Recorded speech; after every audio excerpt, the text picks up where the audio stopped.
नमस्कार, आप देख रहे हैं वीके न्यूज और मैं हूं आपके साथ मयंक कौर। लोकतंत्र के सबसे बड़े महापर्व यानी कि लोकसभा चुनाव 2024 के लिए 19 अप्रैल को पहला मतदान होना है और इसके लिए सभी राजनीतिक पार्टियां अपने चुनावी प्रचार के अंतिम चरण में पहुंची हुई है।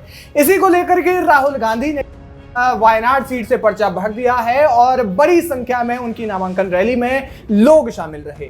लेकिन वायनाड से राहुल गांधी ने जब पर्चा भर दिया है तो जाहिर है कि वो अमेठी से चुनाव लड़ने के उनके जो कयास हैं वो अब लगभग एक नगण्य मात्र रह गए हैं, क्योंकि अमेठी में स्मृति ईरानी ने अपनी मजबूत किलेबंदी कर दी है। ऐसे में सवाल ये है कि वायनाड लोकसभा सीट से जब राहुल गांधी अकेले चुनाव लड़ रहे हैं, यानी कि इस बार वो 2 लोकसभा सीटों पर चुनाव नहीं लड़ेंगे, तो क्या राहुल गांधी पिछली बार की ही तरह वायनाड जीत जाएंगे या फिर इस बार उनके लिए बहुत सी दिक्कतें हैं।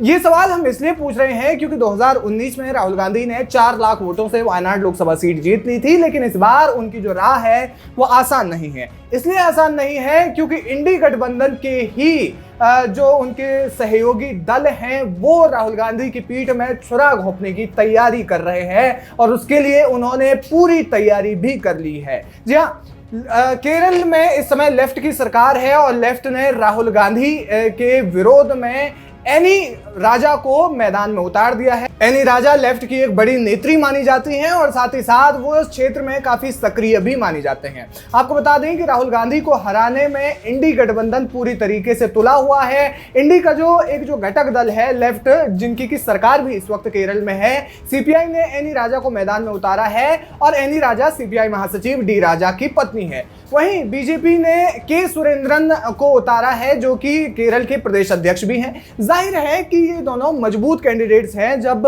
बीजेपी के सुरेंद्रन को बनाया है और माना जाता है कि उनकी क्षेत्र में सक्रियता भी बहुत ज्यादा है। आमतौर पर अक्सर होता क्या है कि जब 2019 में जिस तरीके से कांग्रेस पार्टी से राहुल गांधी ने 4 लाख वोटों से ये चुनाव जीता था, तो ऐसे में जिस लोकसभा सीट पर मजबूत कैंडिडेट होता है तो वहां पर जो दूसरे दल होते हैं उनकी ये तरकीब होती है कि यहाँ पर ऐसे कैंडिडेट को उतारा जाए जो सिर्फ नाम का हो, यानी कि कोई बहुत बड़ा चेहरा ना हो, क्योंकि माना जाता है कि वो उम्मीदवार जो कि पहले से चुनाव जीता है उसकी जीत लगभग तय मानी जाती है। लेकिन यहाँ पर बीजेपी और लेफ्ट ने ऐसा नहीं किया। लेफ्ट ने पहले ही इस मामले में घोषणा कर दी थी कि वो वायनाड सीट पर अपना उम्मीदवार उतारेंगे और सीट शेयरिंग पर कोई भी चर्चा वायनाड सीट पर खासतौर पर नहीं होगी।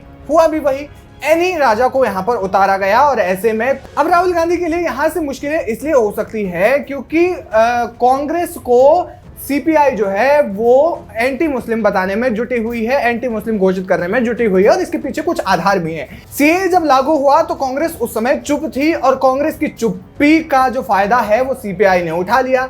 यही कारण था कि सीपीआई ने लगातार कांग्रेस पर केरल में निशाना साधा, यहां तक कि पिरानाई विजयन ने मुस्लिम वोट को साधने के लिए सुप्रीम कोर्ट तक वो पहुंच गए थे कि उन्हें सीएए का विरोध में जिस तरीके से वो अपनी आवाज जो है उठा सकें और केरल के मुस्लिम वोटर्स को साध सकें। ऐसे में कांग्रेस चुप थी तो कांग्रेस की चुप्पी जो है यहां पर एक बड़ी वजह बनी। अब कांग्रेस पार्टी के लिए दुविधा ये है कि जो उत्तर भारत के जो राज्य हैं, उत्तर भारत के राज्यों में हिंदू वोटर्स की संख्या थोड़ी सी ज्यादा है। अब कांग्रेस विपक्ष में होने के नाते सीएए का समर्थन तो नहीं कर सकती। ऐसे में उनके हाथ से जो हिंदू वोटर्स हैं वो तो गए, और दूसरी बात, अगर वो चुप रहती है तो यहाँ पर मुस्लिम वोटर्स के जाने का भी खतरा बना हुआ है, क्योंकि कांग्रेस को दोनों ही इस समय दोनों ही तराजू जो है वो बराबरी के साथ में लेकर के चलने हैं। हालांकि उत्तर भारत और दक्षिण भारत की राजनीति में जमीन आसमान का फर्क है और यही वजह है कि यूआईएमएल जो कि इंडियन यूनियन मुस्लिम लीग है, जब राहुल गांधी ने पर्चा भरा तो उसमें यूआईएमएल के जो झंडे हैं वो इससे गायब रहे, क्योंकि जबकि केरल में यूआईएमएल और कांग्रेस का साथ में के गठबंधन।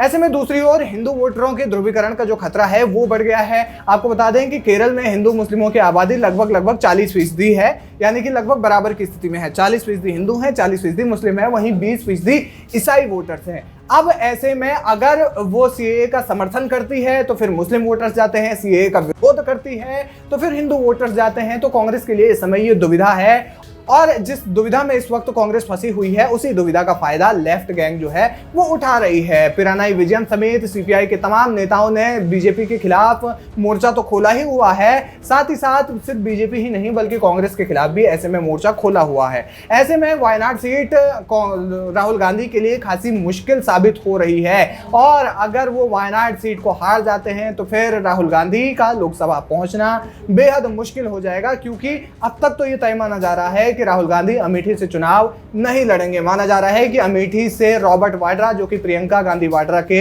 हस्बैंड है, पति हैं, वो चुनाव लड़ सकते हैं। ऐसे में राहुल गांधी के लिए कितनी मुश्किलें होंगी ये देखने वाली बात होगी। बहरहाल जिस तरीके से बीजेपी ने तो राहुल गांधी के खिलाफ मोर्चा खोला ही हुआ है, साथ ही साथ सीपीआई भी कांग्रेस पर पूरी तरह हमलावर है, कांग्रेस को दबाने की पूरी कोशिश की जा रही है। उस पर आप क्या कुछ कहना चाहेंगे और आपको क्या लगता है कि क्या राहुल गांधी वायनाड सीट जीत पाएंगे या नहीं? हमें कमेंट करके जरूर बताएं।